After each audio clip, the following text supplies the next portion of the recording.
हमारे बीच आज के अध्यक्ष महोदय के बाद में मुख्य अतिथि महोदय माननीय महामहिम उपराज्यपाल साहब श्रीमान कविंदर गुप्ता साहब हैं।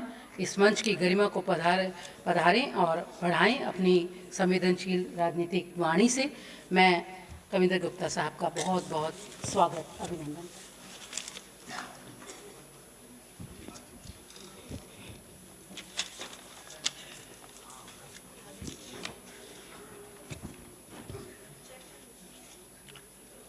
हिंदी की बात कर रहे हैं, एक जय घोष तो लगता है, भारत माता की। आज की इस कार्यक्रम में जो विश्व हिंदी दिवस के नाम से मनाया जा रहा है, इसमें प्रमुख रूप से उपस्थित हमारे पूर्व गृह राज्य मंत्री श्रीमान अजय जी,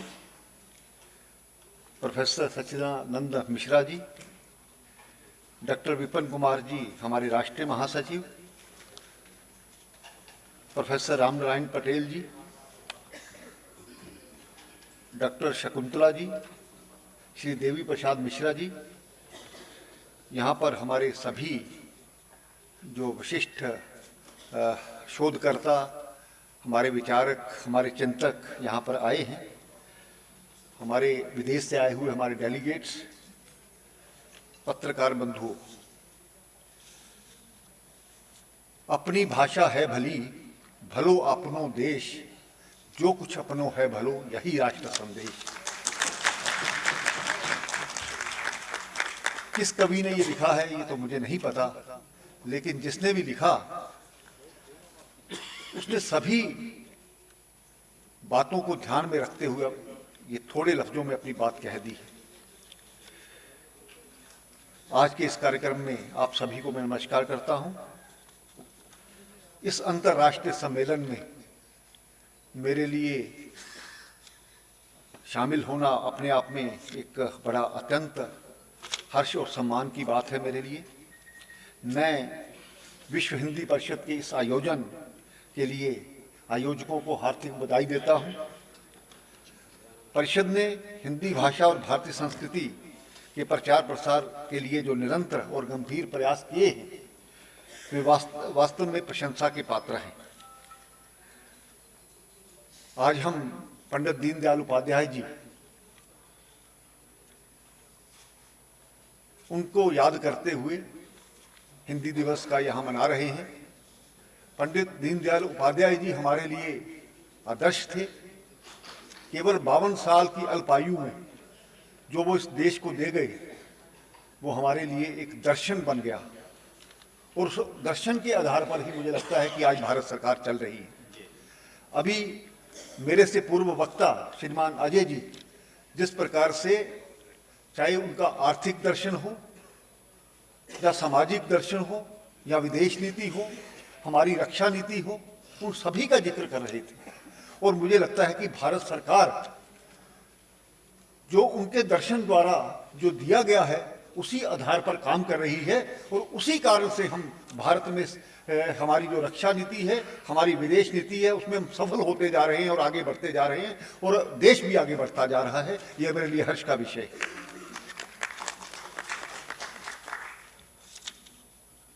पंडित दीनदयाल उपाध्याय जी के बारे में बड़ी आम जो शब्दों में उनके भाषण के रूप में ये बात अक्सर कही जाती है।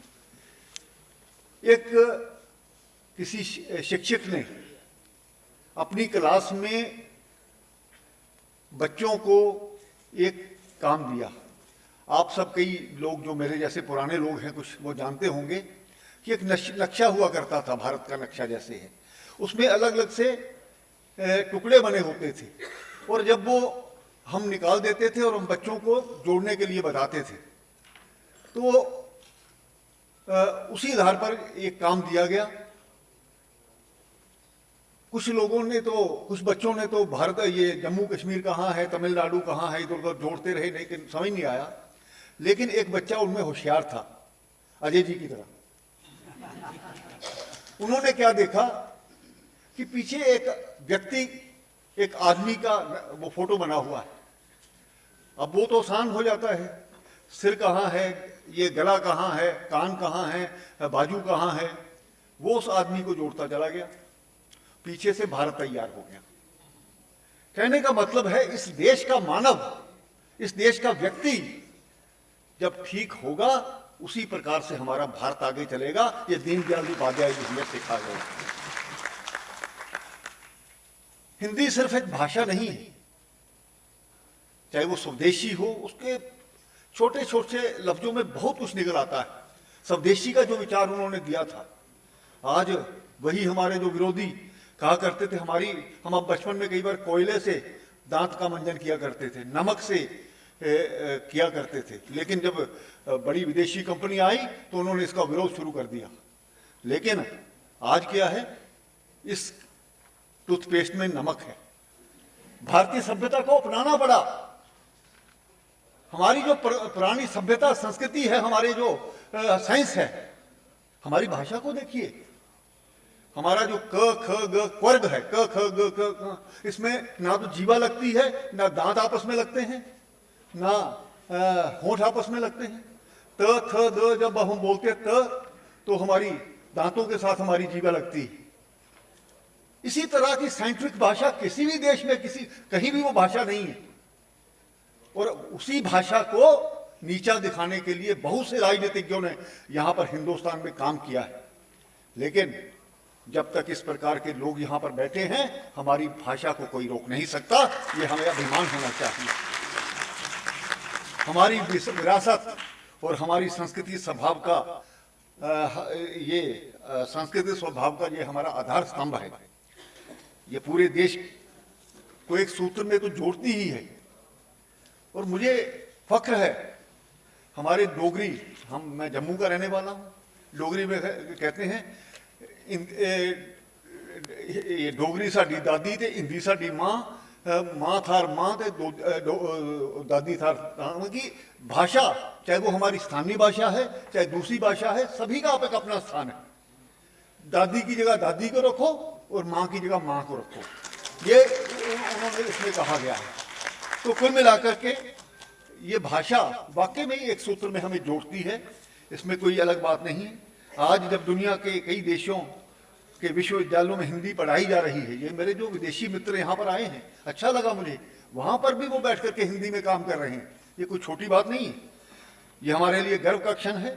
विश्व हिंदी परिषद का सरल, सुबोध और समाज से जुड़ा रखने की दिशा में ये महत्वपूर्ण जो भूमिका निभा रही है, इसके लिए मैं इनकी सराहना करता हूँ। दुनिया के लिए मार्गदर्शन भारतीय संस्कृति की विशेषता इनकी मानवता और समरसता में है। योग, ध्यान, आयुर्वेद मानवता और समरसता में है। इसके प्रति सम्मान जैसी जो परंपराएं हैं आज दुनिया की जीवन शैली का हिस्सा बन रही है। प्रधानमंत्री जी ने आते ही योगा को शुरू किया, 189 कंट्रीज ने उसको अपनाया। कोई छोटी बात नहीं है। आज भारत में कोई भी विश्व में काम होता है तो भारत की सलाह ली जाती है। हम धीरे धीरे आगे बढ़ रहे हैं।